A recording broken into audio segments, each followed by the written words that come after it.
Hello बच्चों, बात आज करते हैं क्रिया की कि क्रिया का शाब्दिक अर्थ क्या है और क्रिया की परिभाषा क्या है, तथा उसके साथ साथ आपको ये भी बताएंगे कि क्रिया के कितने भेद होते हैं।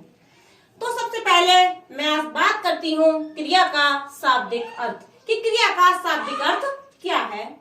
कार्य का होना, होने का बोध या भाव क्रिया का शाब्दिक अर्थ है। मतलब किसी भी कार्य का करने का जो बोध होता है या भाव होता है उसे हम क्रिया का शाब्दिक अर्थ कहते हैं।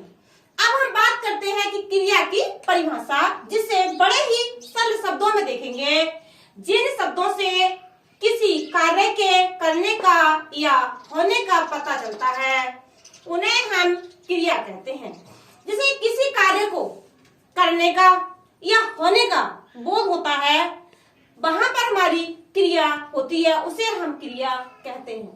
अब हम बात करते हैं कि क्रिया के कितने भेद होते हैं। तो दो तरह से पूछ सकता है वो, क्रिया के कितने भेद होते हैं, या फिर मुख्य रूप से पूछ ले कि मुख्य रूप से क्रिया के कितने भेद होते हैं। तो देखेंगे हम मुख्य रूप से क्रिया के दो भेद होते हैं। अब हम वो देखेंगे कि मुख्य रूप से जो क्रिया के दो भेद हैं वो कौन कौन से हैं। तो नंबर एक है हमारा कर्म के आधार पर, कर्म के आधार पर। नंबर दूसरा है रचना के आधार पर। और अब हम देखेंगे कि कर्म के आधार पर क्रिया के कितने भेद होते हैं।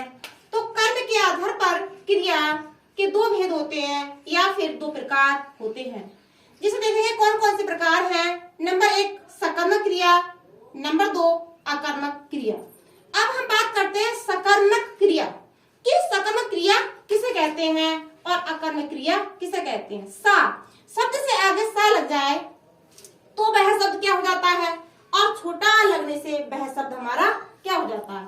तो सा का मतलब सहित, कर्म सहित, जिसमें कर्म होता है उसे हम सकर्मक क्रिया कहते हैं। और अब बात करते हैं हम अकर्मक क्रिया की। अकर्मक आ, छोटा आ लगा हुआ है, दो शब्द होते हैं हमारा, एक छोटा और बड़ा। जब छोटा लग जाता है तो उसका अर्थ अलग चेंज हो जाता है, और बड़ा लग जाता है तो उसका अर्थ अलग चेंज होता है। तो यहाँ पर छोटा है, छोटा लगा अकर्मक क्रिया। अकर्मक क्रिया का मतलब है कर्म नहीं, जिसमें कर्म नहीं होता है उसे हम अकर्मक क्रिया कहते हैं, और जिसमें कर्म होता है, कर्म सहित होती है, उसे हम सकर्मक क्रिया कहते हैं।